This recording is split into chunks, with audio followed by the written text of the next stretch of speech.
The film series that won't die. Nearly 30 movies, one house, actually several houses, and cursed artifacts. The Amityville Horror Podcast.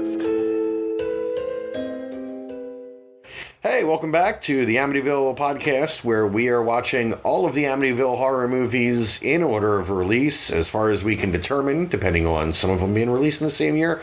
We're not to that point yet. We are at the first generational hop, Amityville, the new generation. Yeah, that was Patrick. I am Tom, and yes, we're still in those halcyon days when the world could only handle one Amityville direct-to-video sequel at a time. Mm-hmm. Before there was just clamoring, and everybody was just like, "No, I need more Amityville." Before everyone realized that you don't actually need any sort of copyright whatever to make a movie with Amityville in the title. It's a town. Can't copyright the name of a town. Yeah. So this is the second from Republic Pictures of their trilogy. I don't know if they're connected. Probably not.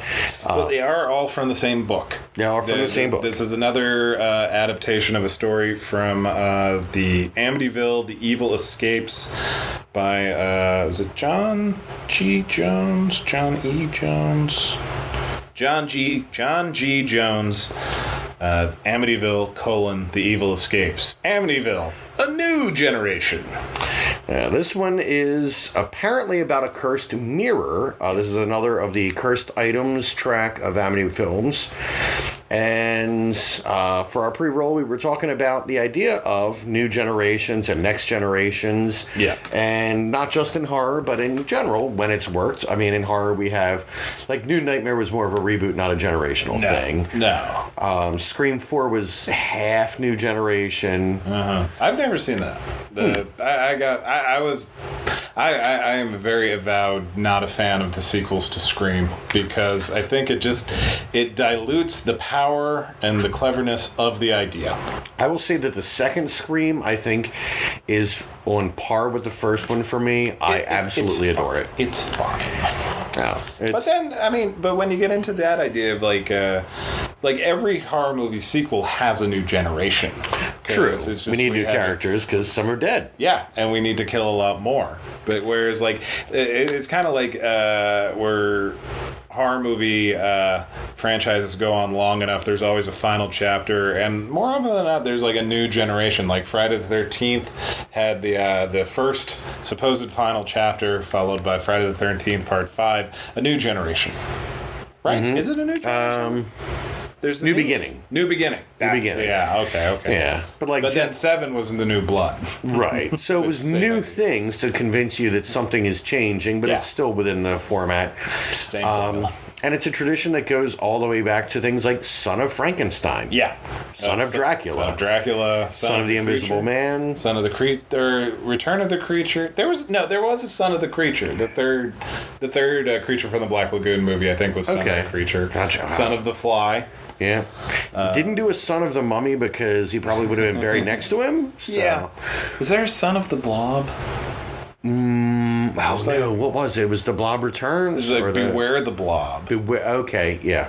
The Blob Returns. Gremlins 2, The New Batch. Yep, that is another generation of Gremlins. Yeah.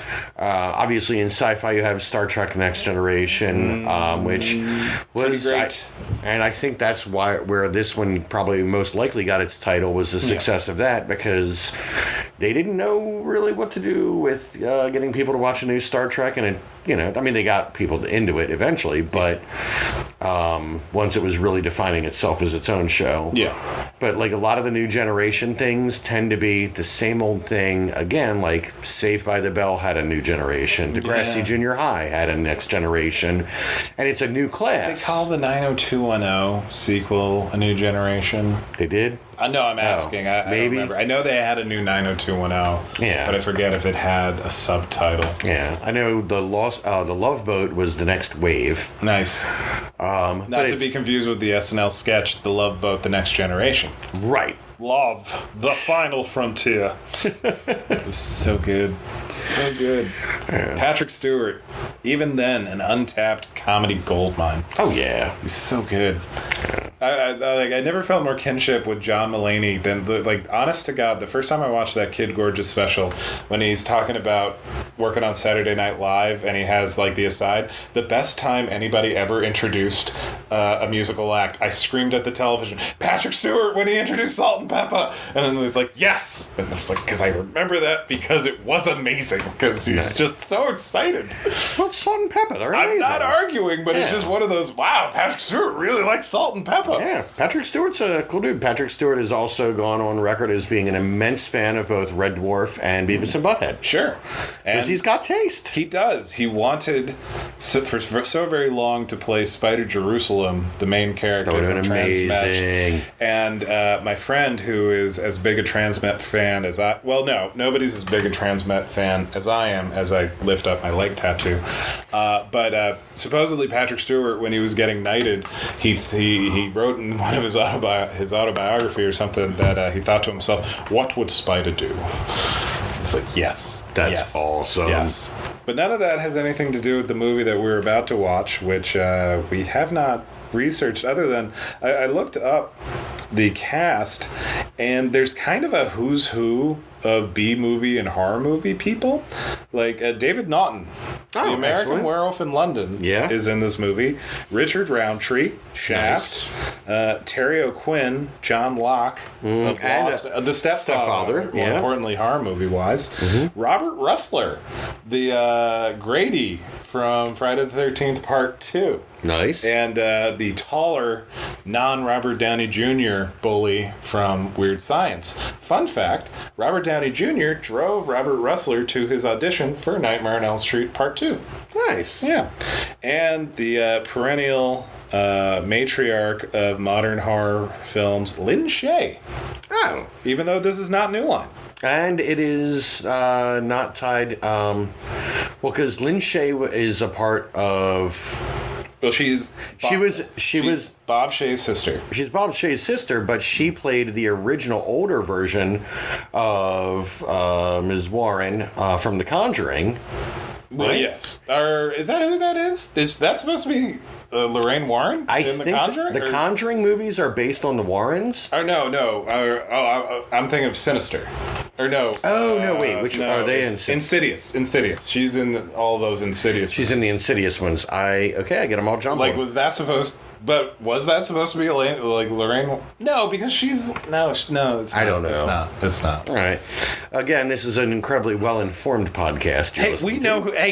People at home, do you know who Lynn Shay is? Can you identify her on site? Yeah. The landlord from Kingpin. Oh, God, she was, wasn't she? Yeah, she's Bob. Yeah, Bob Shay, head of New Line Cinema for so long. Yeah. His sister appeared in many of their films. Yes. She was in Critters. But always great. Like, she's like, you can never dismiss how an actor gets an in to any production, because everybody is lucky to get whatever they can get. But she was always she is always memorable in all the things. Like, she's the English teacher in Nightmare on Elm Street. What other good? Oh, she's one of the stewardesses in Snakes on a Plane. That's right. She sacrifices her life for the kids. Yeah, and she does more often than not tend to pop up in New Line films, but she pops up in stuff outside of them as well. She's sort of like Jeremy Piven to John Cusack. Gotcha. Like Jeremy Piven is in a lot of movies without John Cusack, but if John Cusack makes a movie, Jeremy Piven, Joan, and more often than not, Anne Cusack will make an appearance in the film. Also, same expanded out Tim Robbins, Jack Black, and Kyle Gass. Sure. They all are in each other's movies constantly, since pretty much about when each of them would meet each other. There's a whole universe. Like Bob Roberts. Jack Black. Cradle Will Rock. Are they... Who's in Cradle Will Rock? That's... KG... both Tenacious D are in there. John Cusack is Rockefeller. That's the Orson Welles Mercury Theater movie, right? Ish. Oh, God, it's been forever since I've seen it, but it's Tim Robbins wrote and directed it. John Cusack plays Rockefeller. Cage and Jables are in there as a vaudevillian duo. I didn't know that was a Tim Robbins movie. Yeah? No. But yeah, Bob Roberts, they're all in. McFadden is playing Orson Welles in that one, isn't he? I think so, maybe. Yeah. It's been years since I've seen it. Fair. But yeah, you've got seen it all. Stuff like Grosse Pointe Blank shares a bunch of them. Tenacious D movie has a bunch. Yeah. Tim Robbins High Fidelity. in the Tenacious D movie is hilarious. Oh my God, yeah. He's just His getaway is absolutely brilliant. So. And then he went on to get the Academy Award for Mystic River, and he is in... Well, the fun thing about Mystic River is literally every actor in the movie is in an ever-escalating competition to be the best actor in the movie, and all of them are in a dead heat until you get to the end, and then the rankings are decided. Yeah. And then goddamn... man, Laura Linney doesn't come in at... I say Laura Linney comes in at third, but I guess the Academy Awards say she comes in at third. But, you know, it's bullshit. I watched that the other day. Mystic River. Man, oddly enough, we have spent a lot of time talking about things that aren't the Amityville movie we kind of sort of... We've discussed this, and we'd considered dropping this prelude where we talk about things tangential to the concept, but we also realized just like... Tangential. Not transgenital? Transmogrification. No. Well, that was almost a thing. First impressions, it's just it's trying to be an Amityville movie. It is. At times. And then at other times it's trying to just... I don't know what it's trying to do. It definitely feels like somebody had an idea for a movie and then was given the opportunity to write an Amityville movie and figured out how to kind of slap it together. And yet these guys worked on the previous one. Right. Like, this is like their second shot at one of the Evil Escapes things. Yeah. And that's why, like, you lose me at the beginning of it where, like... I like the idea that the Amityville house is so radioactively evil that anything that is in the Amityville house for a period of time is just going to have that stink on it, and then you take it somewhere else and it's going to be bad. Yeah. This mirror is some sort of cursed... arcane object to begin with. The design of the thing, it's all evil corners and grooves and has two red eyes in the center. It's just like it just should have just been a mirror, like a normal mirror, and it just so happens because of its provenance. Guess what?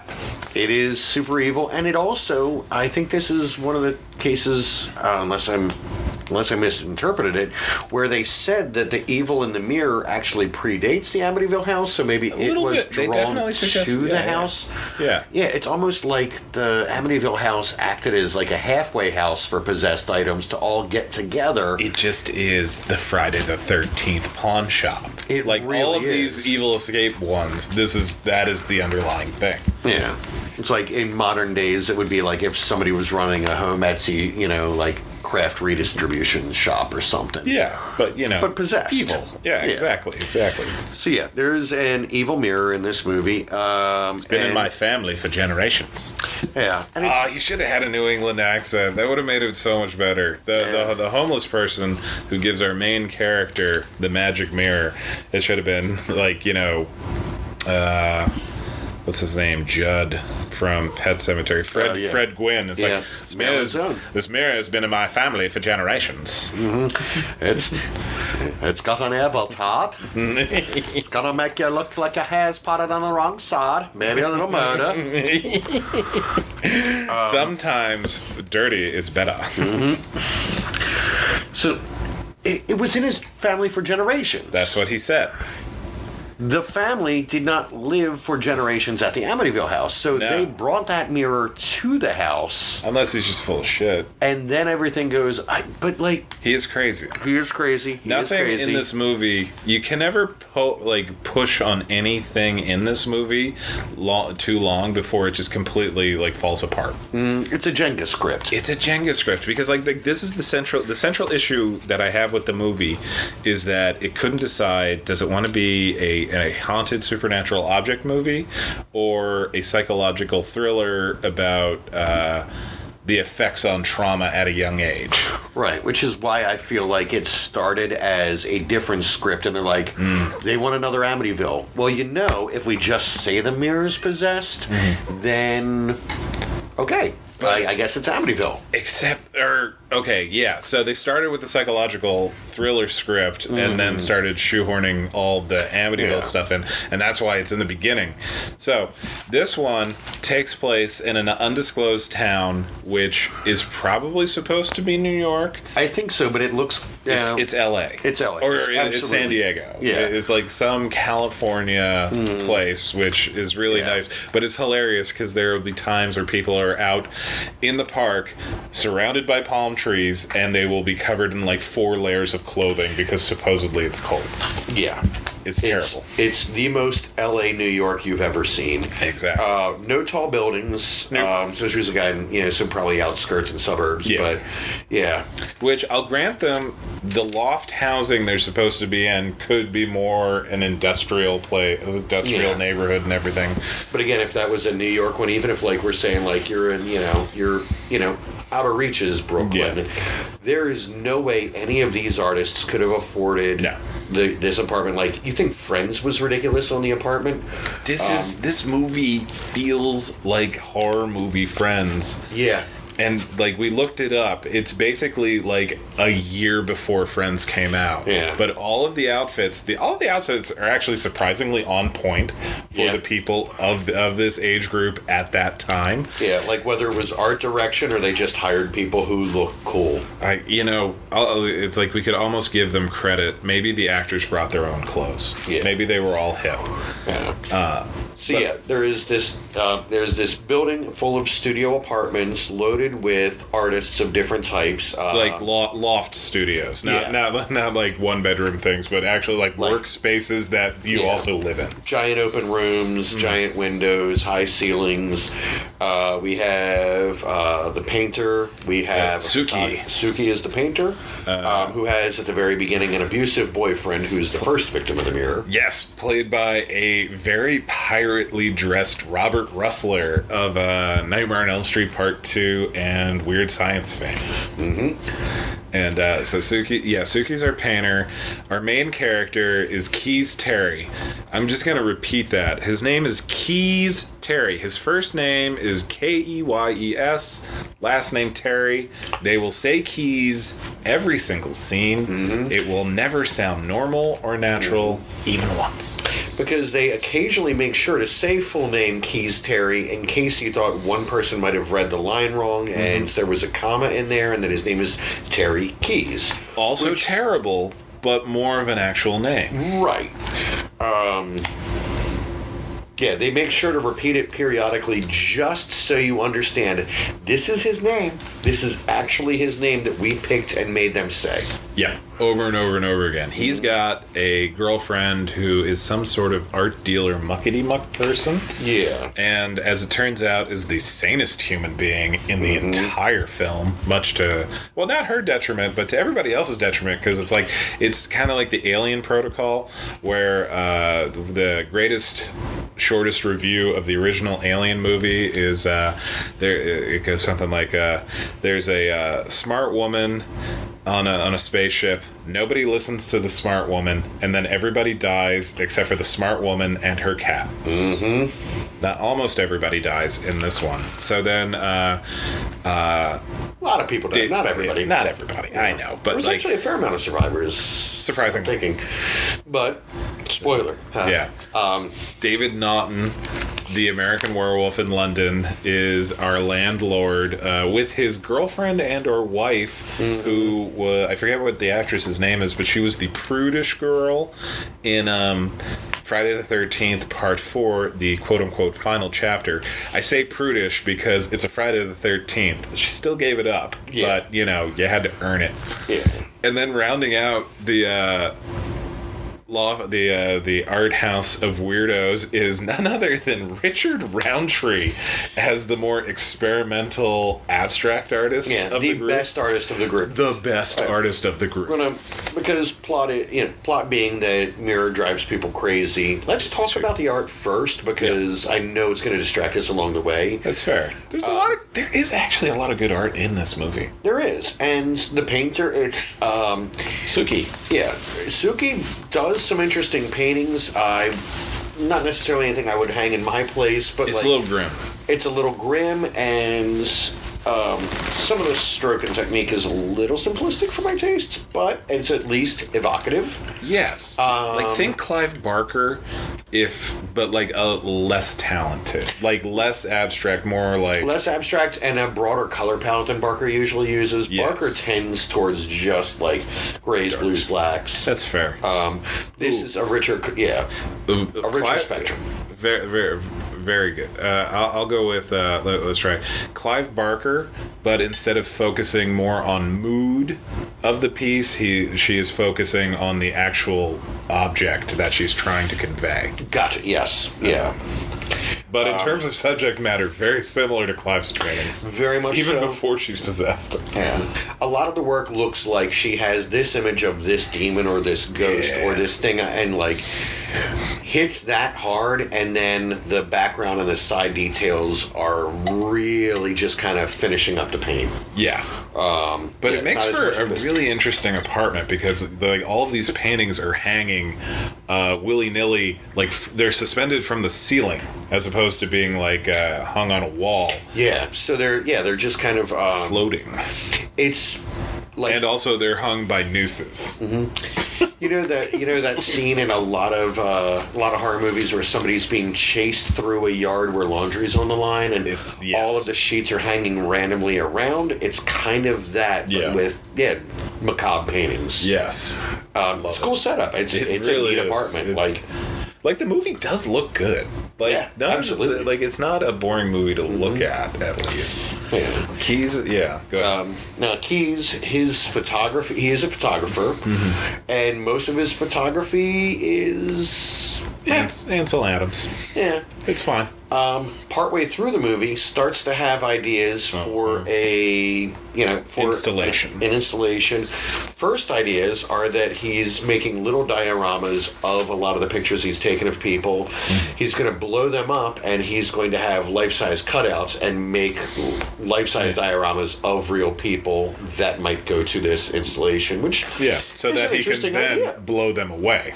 Right, and he was going to go in and... When you said blow up, and it's like, I thought he was going to shoot them. Oh, you meant blow up. Enlarge the prints to basically like life size. Like cardboard stand-ups and such, but like still do some collage with them. Which then drifts into an idea of, well, if you're going to do that, why not really take it far and have us that live in this house sit at a Thanksgiving dinner style, set up in front of everyone, and then he comes in with a super soaker full of fake blood, I think it was supposed to be. It's like red paint or red food coloring and stuff. Yeah, and then he was going to metaphorically go in and blow away his family, air quotes, as an homage to the dreams he had been having about his childhood. Well, we are jumping a little bit ahead. Okay, well, we're jumping a little bit ahead there. The Keys runs into a homeless person across the street who gives him the evil mirror that's been in his family for generations. Once the mirror is in, they bring the mirror in, and then they quickly pawn it off on Suki because Suki wants it, and Keys' girlfriend does not want it in the apartment. And then it starts... First it infects Robert Russler, and he sees, it's kind of like the gag in mirrors where you look in a mirror and your reflection is doing something terrible, but instead of it physically manifesting in the real person, they just get so freaked out they end up accidentally hurting themselves. Right. It's more predictive. So yeah, he freaks out at it and starts stabbing himself with a knife that he had intended for his girlfriend. Yeah. So really, in that case, the mirror was protecting her. Yeah. For now. But then, it had better plans for her. Yeah, and in the mirror, he had started slashing his face. His beautiful face. And then when he starts freaking out, he runs and smashes his, beautiful face through the window. Sure. And completely cuts up his face like it was in the mirror. Yeah. But it looks enough like a suicide. The dude jumped through a window and he cut himself. Mm-hmm. And this is where we're introduced to our last important character, Officer douchebag. Yeah, Terry Quinn. Yeah, it's Terry Quinn from Lost and The Stepfather fame. Yep. In this movie, he looks eerily like G. Gordon Liddy. I mean, any bald white guy with a mustache. But it's such a specific Liddy mustache. Maybe with he has a lot of brown suits and everything, so maybe that's enhancing the vibe. Yeah. I'm not disagreeing, but but dear God in heaven, G. Gordon Liddy is never the first thing I think of when I look at anybody. This is true, but G. Gordon Liddy, I just think about, man, I could be looking at anybody else. I just think with his mustache and his not being so great with the law, I think maybe that's it. Yeah. I used to listen to the G. Gordon show back. Oh God! Well, it was the old JFK lineup. Yeah, Don and Mike, G. Don Gordon, and Mike, Howard Stern, G. Gordon, Don and Mike, and then the Grease Man. And so it's like you just got to get through this. The Grease Man. The Grease Man. We need him in an Amityville Horror. Oh my God! Don't get me excited. That would be the greatest thing ever. It's like people are starting to oh my God, can you imagine if they do it it's like he starts talking in the Grease Man vocabulary the more possessed he gets. It's like, what the hell is Habba Gaga? What are you talking about? Anyway. Jesus God. We're not sure where everyone This is your listening fault. to this You from. brought up G. Gordon Liddy. This is your fault. Well, Band Abba gives him an erection. A thing that Don and Mike used to play all the time that they caught him saying at the studio one week. And it's pretty much what I think of when I hear of him. His love of Band Abba. Anywho, you can do your research on all of these DC, Baltimore radio. Drive time radio. Talk radio. Anyway, so Terry Quinn shows up and is presented as a normal homicide detective. Mm-hmm. Remember this for later. Because it will be infuriating. Mm-hmm. So as far as we know, perfectly normal homicide detective, not doing a great job of figuring out that it was a homicide committed by a supernatural presence, which in his defense. Yeah. So then the mirror moves on to Sookie, and she becomes a lot more active in terms of sexy times. Yeah. And is going after David Naughton. Yeah, she is wearing basically the She's All That artist overalls things, except without a shirt. Without a shirt. It's so good. Yeah. It's so good. And she then starts flirting with Under the Influence of the Mirror and edging Naughton into a hookup, which does get interrupted by the cop shows up and starts asking her about the case. He needs signatures on these statements. Yeah, and so he's got this list of statements, and he's trying to find where everybody else would be, and also, one of them wanders Keys, in. you don't know anything more about this, do you, Keys? Actually, I'll give him credit. They build up his interest in Keys steadily, but not overly quickly, which I appreciated. Yeah, and Keys is brought into the apartment to give his statement. They're getting everybody's statement, and Naughton has been hiding because he's not currently with his wife or girlfriend. Nope. And so finally, there's only this one statement I have left to get, and it's, let's see your landlord. And so she just calls him out from the back. It's like, hey, you want to come out and sign this? And he comes out without a shirt. He had 30 seconds to get his shirt on. Yeah. He looks like a serial womanizer. I don't understand this. There's no way this is the first time he's cheated on his girlfriend. Yeah. Disappointing. Yeah. So now everybody knows, and then nothing is done with that. Yeah. At all. No. Yeah, no. The girlfriend or wife never finds out. Never finds out, and it's never really concerned, and he never apologizes, and honestly, their chemistry seems fine on the other side, so there's a very good chance that they just didn't want to include the language for an open relationship in a movie in the mid-90s. Could have been. But more than likely, this is going to be the first of many plot holes or dangling plot threads in the film. There will be more. Oh, yeah. So at this point, the homeless man that gave Keys the mirror turns up murdered. This one, the cop has no trouble determining he was murdered because he has several gaping stab wounds in his chest. And he calls in, Terry Quinn calls in Keys to identify the body.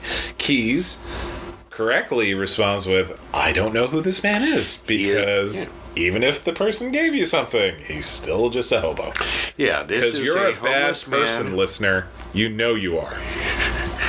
Yeah, this was a homeless guy who was out front of my apartment building and said, hey, free mirror. Yeah. I'm sorry, I didn't, memorize every detail about it. But it turns out he had, I think Keys had written his name, because of course Keys wrote his goddamn name down on some money he tried to give to the homeless man for the mirror, or at the very least a contact info, because he wanted to give him something for it. Right.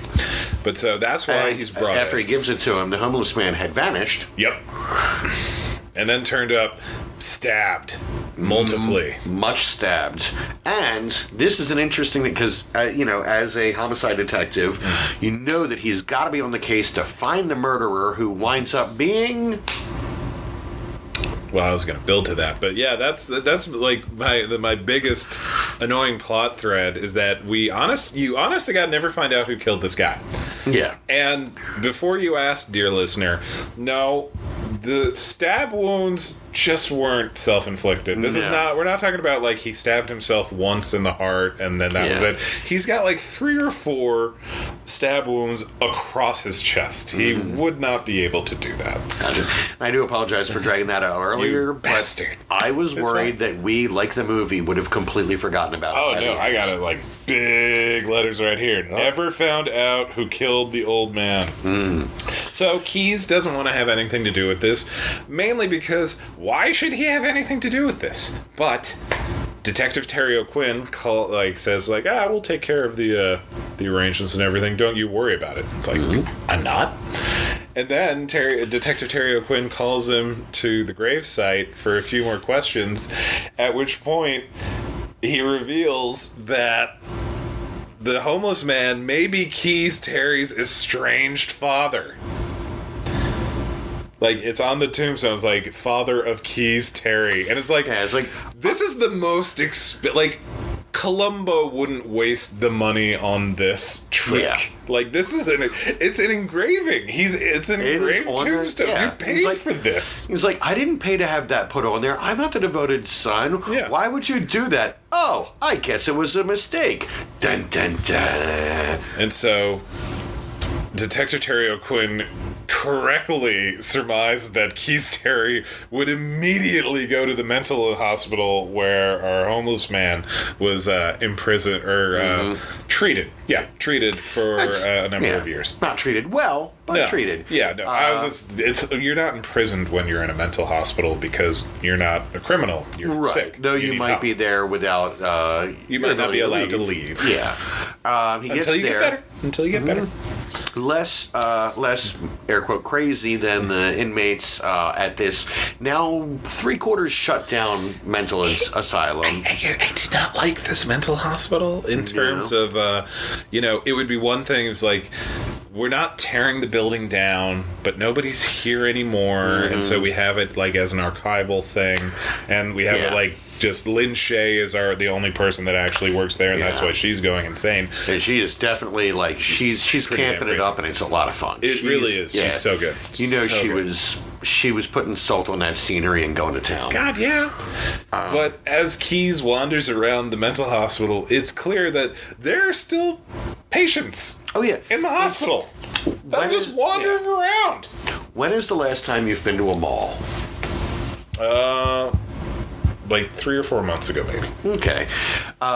Would you say that this mental home has the look of many a mall in that, we have a lot of rooms here that are definitely not being used. We are not even bothering to clean these sections of it. Like, we're just kind of letting this wing fall to shit. Yeah. Like, okay, stick to the food court. You're going to be all right. But if you start going down to, where Two Guys used to be, or Sears, you're on your own. This, now that you mention it, this makes the one bit where Keyes is walking down the hallway and passes a sunglasses hut.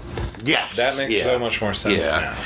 Yeah, and trying to find a nice, cute talisman at Claire's boutique or something. Yeah. Yeah. Like he gets accosted by at least one perfume stall. Yeah, and honestly, if there was still a sharper image, I'm sure they would have had non-possessed mirrors that would have been nice and way overpriced. Do you think sharper image has gone, almost completely out of business because malls now put the massage chairs in the main highways, like you can just put money into it, and so you don't have a reason to pretend you're browsing at sharper image anymore. That's why, because you said the exact word, that's why I think sharper image is doing just as fine as ever, is because I have only ever seen people browse in that store. Yeah. I don't know that I've ever seen anyone buy something from one. I think I did when I was 11, but 11. But you go in there like, oh, here is a $200 desk golf set. Obviously. I'm going to put it into, one of my 4 watertight steamer trunks. Just in case I'm lost. This is true. And no matter where you go, you take that luggage with you. You have, a man can only rely on his luggage. Mm-hmm. That is not Harry Shearer in that movie. But man, it really feels like it's Harry Shearer in that movie. That's from Joe versus the Volcano, which is definitely a more interesting movie and not why we're, moving away from our movie. But it turns out, Keyes Terry is in fact the son of the homeless man who used to live in a mental hospital and murdered all of his family. Not necessarily in the Amityville house. Like, it's presented a lot like the Ronnie DeFeo thing, but it's definitely a different place. They are not specific because I think if they claimed it was the Amityville house, but people said it doesn't look like it, you could call bullshit. Or if it was the Amityville house and it just looks like they're leaving it up to you, the audience, to assume that without explicitly agreeing to it. Fair. And also, they couldn't afford anything. Right. Yeah, we get some exterior shots of the Amityville house. Well, it starts appearing in the mirror. Yeah, it's like we see stills. It starts appearing in the mirror. But it's at this point that the movie takes, like, a dramatic tonal shift. Like, this is where it becomes... Now it's a psychological horror movie, or a psychological thriller about Keyes Terry and his buried post-traumatic stress disorder. Because, as it turns out... Detective Terry O'Quinn is not just a police detective. Mm-hmm. He is a psychological, supernatural police detective. Yeah, psychopathology. He's with the psychopathology unit of the police department. Yeah.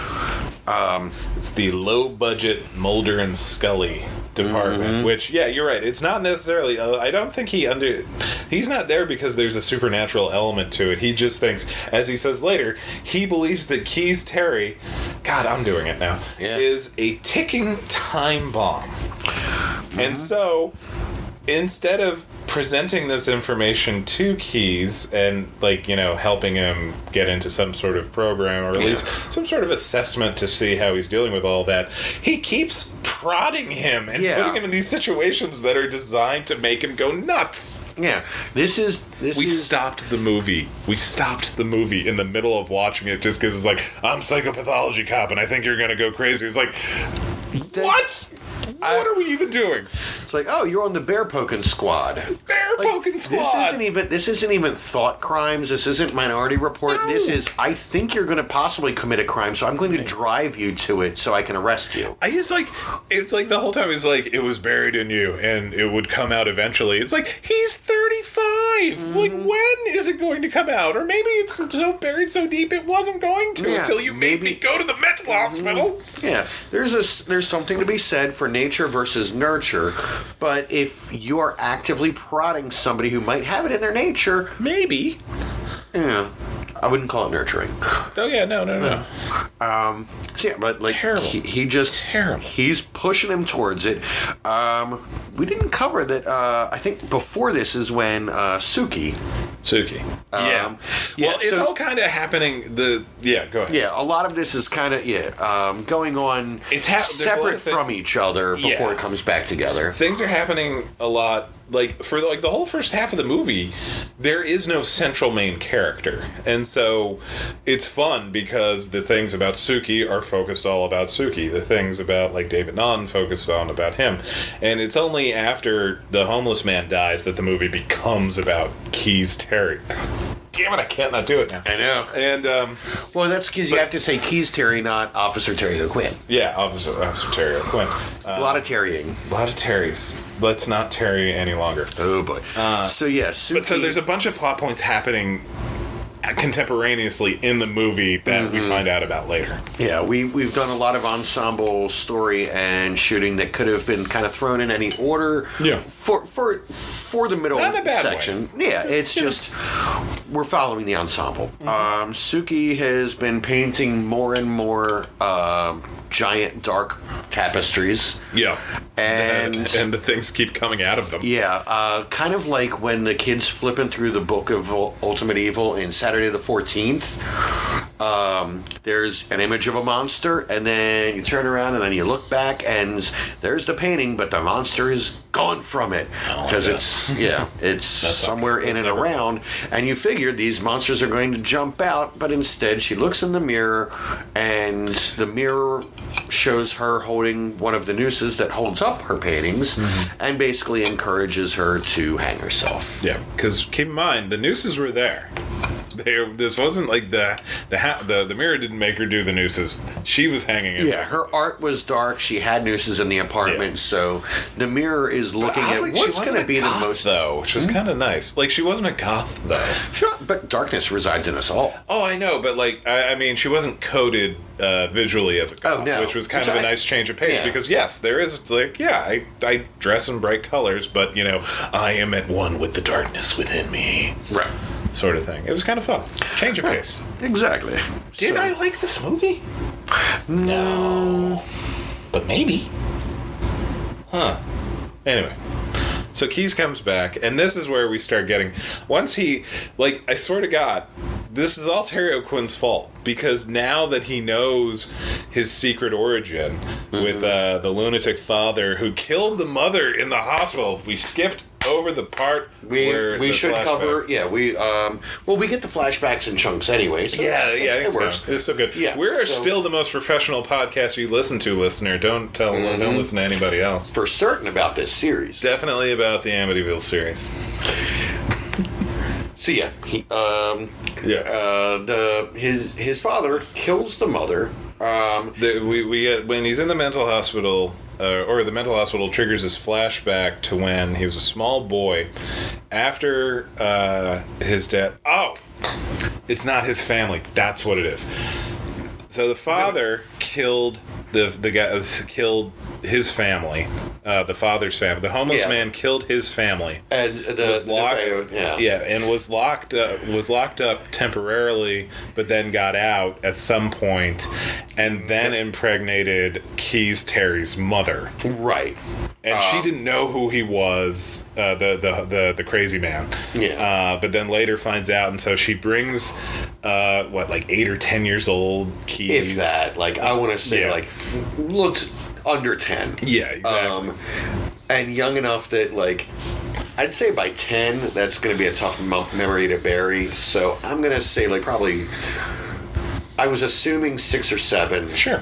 But it could be whatever. Yeah. It was ill-defined. Yeah. So once again, in the world's worst mental hospital, the crazy person who's killed his entire family gets loose and murders the shit out of Keys' mom. In front of him. Mm-hmm. And he completely represses this.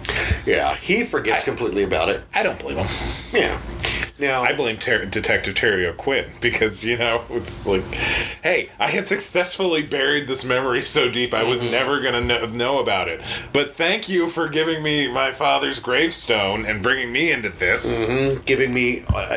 Giving me a trail of breadcrumbs to find out the worst shit I didn't need to know. All of which has borderline nothing to do with the evil possessed mirror. Right. The mirror is The mirror is not working on... I think, Keys will later see things in the mirror, but I think it's less the mirror is possessing him and more it's just hey, buddy. Yeah. I'm into your shit. Yeah. He's got this mirror now that just happens to coincide with Officer Fucks With Ya. Oh, my God. Now, you may be wondering how the homeless guy, his father, who murdered his mother and his own family, was able to, be out on the street. Well, that was very quickly brushed off on Ronald Reagan shutting down the budgets for mental homes. Yep.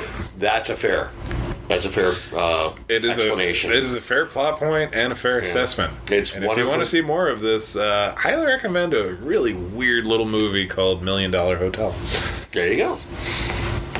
For a second, I thought you were going to say Crazy People with Dudley Moore, but that's very different. I've never actually seen that. Yeah. I have very limited use for Dudley Moore.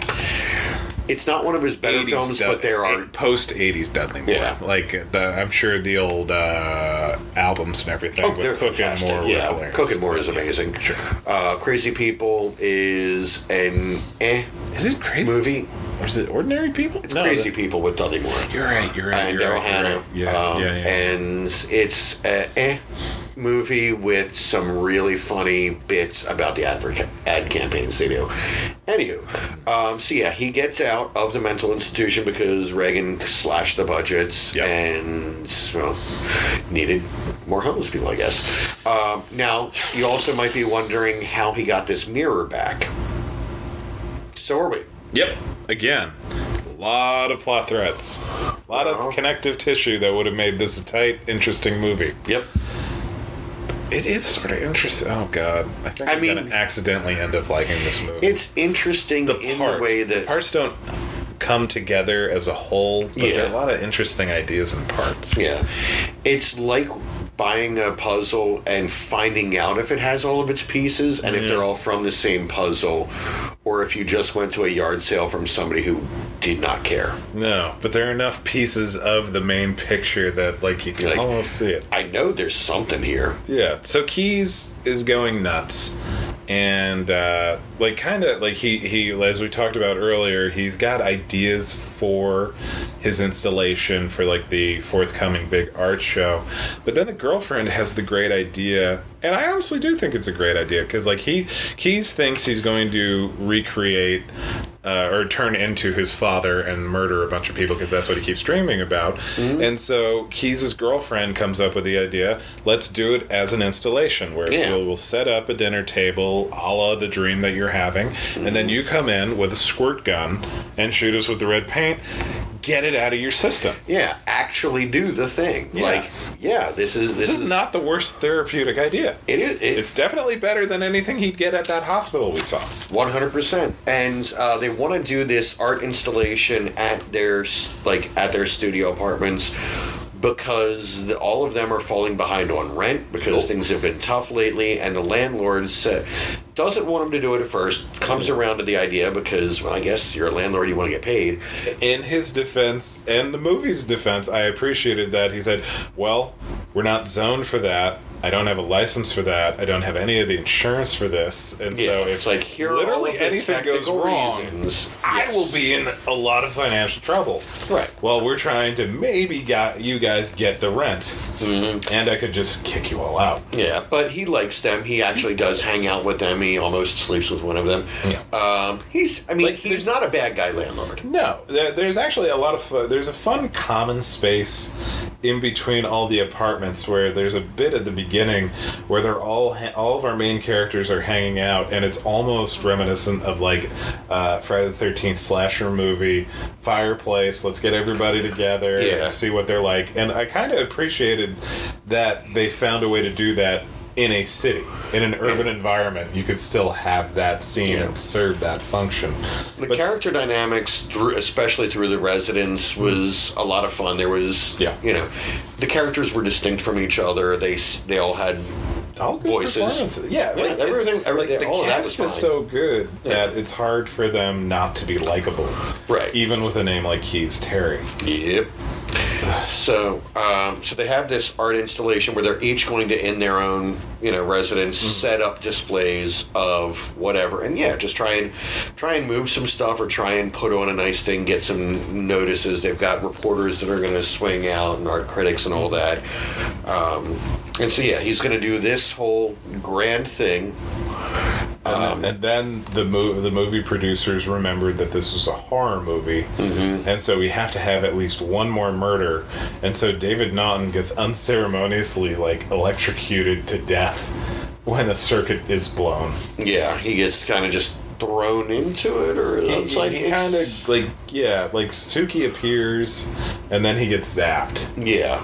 And Keys' hallucinations progress even worse, and then suddenly he's in the asylum again, and in every cell or every room are the three people that have been murdered: Suki, David Naughton, and Robert Russler. As if they're trying to remember. Oh wait, there is a supernatural. Are they in hell? Mm-hmm. Are these ghosts? Is this just a vision? He didn't know Naughton had been killed, so I'm guessing they had to have been ghosts. Trapped in the mirror, maybe. Yeah, and I feel like it was trying to push a little. Actually, there was no mirror gag with the David Naughton death at all. None whatsoever. Oh, for God's sake.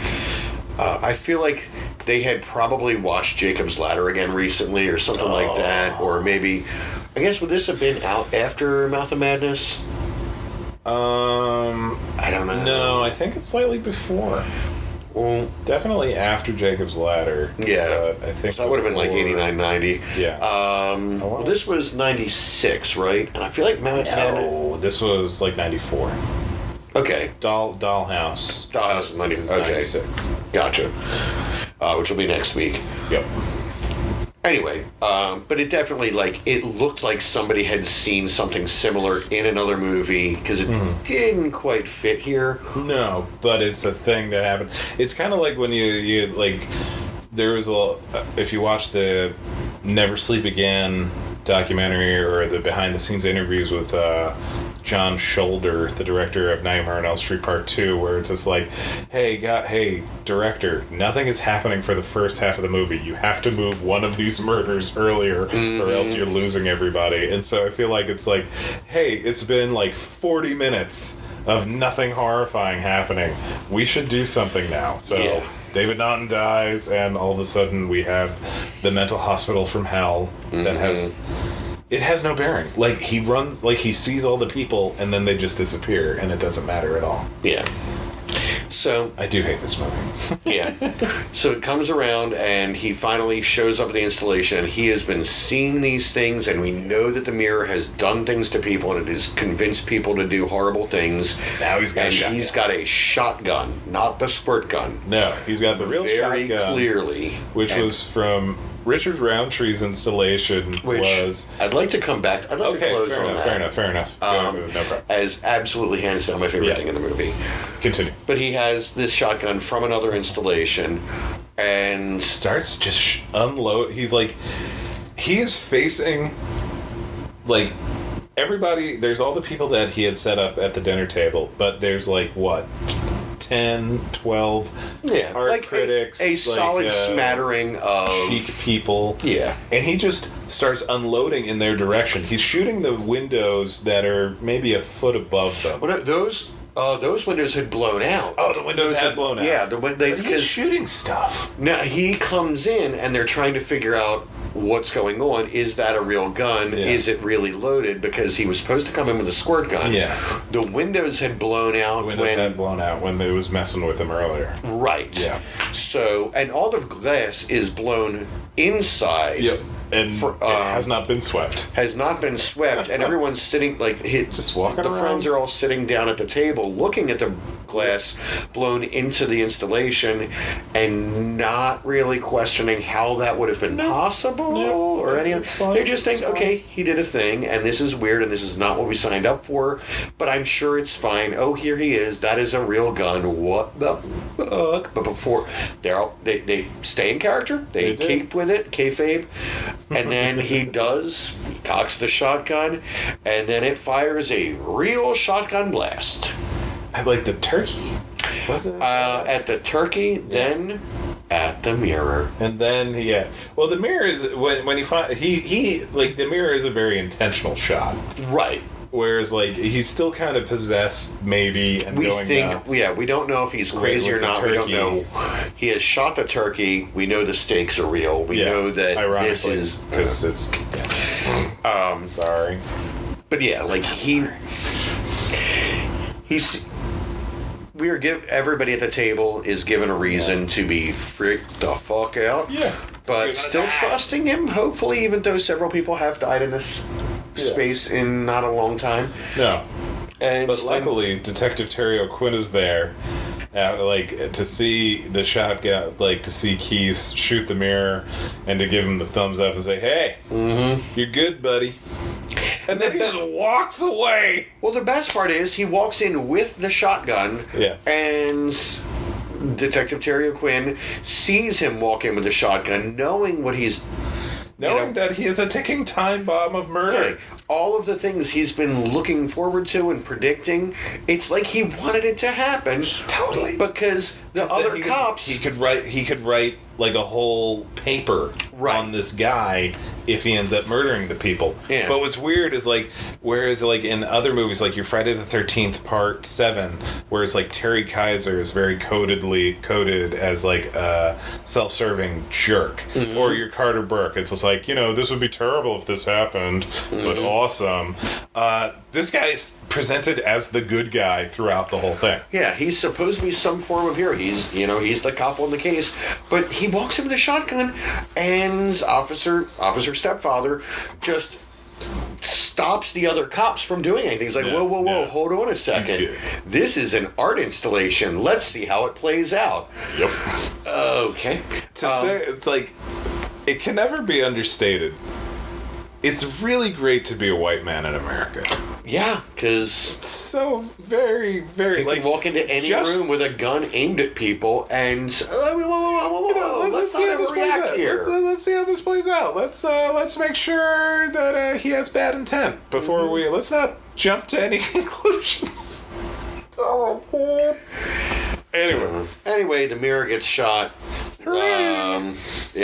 Detective Locke. There's a big hell thing that shoots out of the mirror that is almost fireball-y kind of... It's an afterthought, because at this point the movie's a psychological horror movie. It's not a supernatural horror movie at the end of the movie. Yeah, we can't prove that any of it was supernatural, even though we can't explain a few of the things that happened, but there's no real way to be sure. The only thing we can be sure about is that Richard Roundtree's art installation was amazing. It's the best. Paulie is a genius. He has set up a nice, comfortable recliner front of a TV. In front of a TV, old tube TV. Oh yeah. Like old for even the era when this came out. Yeah. Bowl of popcorn. This sits on the floor. Like there's no a TV stand would not be able to handle this television. It was weighty. Yeah. And he's got behind the TV mounted a video camera aimed at him in the recliner. Yep. So he's watching himself on the TV eating popcorn as people come in. And next to the camera is the aforementioned shotgun, which is hooked up to a timer. Yep. Doesn't know how long the timer's set for. Mm-hmm. He's just set up a shotgun with a timer and the camera. At one point goes for a bathroom break and comes back and somebody's sitting in the chair. Get the hell out of my chair. Mm-hmm. The guy looks up and he's like, what? It's not like that thing's loaded. And he just stares at him for a second. And you see the guy react both in shot and on the TV, and you realize that's the installation is like, oh, I'm watching myself and I could be watching my last moment. Like it's just it's something about the way it like mentally loops. I love it. It's really like it is the good version of the cliched, stupid, esoteric art installation that gets made fun of in so many movies and TV shows. Like that is a genius idea. It's really good. And like there is a whole short story, like maybe a Creepshow episode off of just that art installation. But it was here as just kind of a detail in this, but loved it. And I think that kind of you're right. That does kind of sum up. It's just like there's so many good ideas in this movie that are just like, okay, and now we're moving on to some other thing. Like, and not necessarily like giving it short shrift or anything. It's just like, why aren't you seeing that you could connect these things together into a stronger movie? Yeah. A better movie. Yeah. But yeah. But what's the resale value for you on this honestly, Amityville house? I liked the cast. I liked some of the what the hell moments. Yeah. I did like the presentation of the artists and their work. I thought there were interesting ideas when you got away from the main story. Yeah. I thought, again, like some fun performances. I feel like it having to be an Amityville tie-in in some way ruined all of the good ideas that this movie had. Yeah. Trying to make this an Amityville movie, if there's either this was an interesting script that got shoehorned into being an Amityville, or it was a loose idea. We need an Amityville. What about if we just kind of do it? But it didn't feel like it gelled with what it was asked to be. No, not at all. Like it did not come together for me. I do agree though that the parts do make it worth watching. Like it is not. We were never bored. We were more confused and annoyed with choices as opposed to just like nothing is happening. This is not an interesting movie. Yeah. Like the number 5, the one with Kim Coates, where it was just like, you could have anything happening right now. Anything at all. This one, it does have a lot of set pieces and good moments, and again, the cast. Really like the cast, even though like most of them are people that I've never really seen before or since, other than like a few standouts. But it's I would go with this. I would buy this one. I would buy this house, but it's it's a fixer-upper. Yeah, exactly. If it hadn't been an Amityville movie, we wouldn't have really seen it just now. But I feel like it could have been its own thing a little better. Yeah, agreed. If it was, in fact, ever supposed to be its own thing. If it ever was. I don't know. Yeah, fixer-upper. Yeah. Awesome. All right, cool. Amityville, a new generation. So we're going to go ahead and... we'll see you guys next week when we'll have Amityville Dollhouse. Which is this... I forget if this is actually an Evil Escapes adaptation. I'm not sure, but we'll find out before we get to that one. I do know it's not based on the Eliza Dushku series, which had not existed yet. The Elijah Dushku? Oh, I hate you so much. That's the name I'm using for it. Oh my god. But yeah, we'll be back next week with what is the last of the original run of Amityville films before almost a decade off. Yeah, and before they sold out. We'll find out what the we'll find out what the resale value is on the franchise. I guess in 2 weeks, then, won't we? Yeah. Yep. All right. I'm gonna help us. All right. See you guys later. Yep. If you want to interact with us online, you can check us out on Instagram or Twitter at Amityville Show, or you can send us an email at podcastamityville@gmail.com.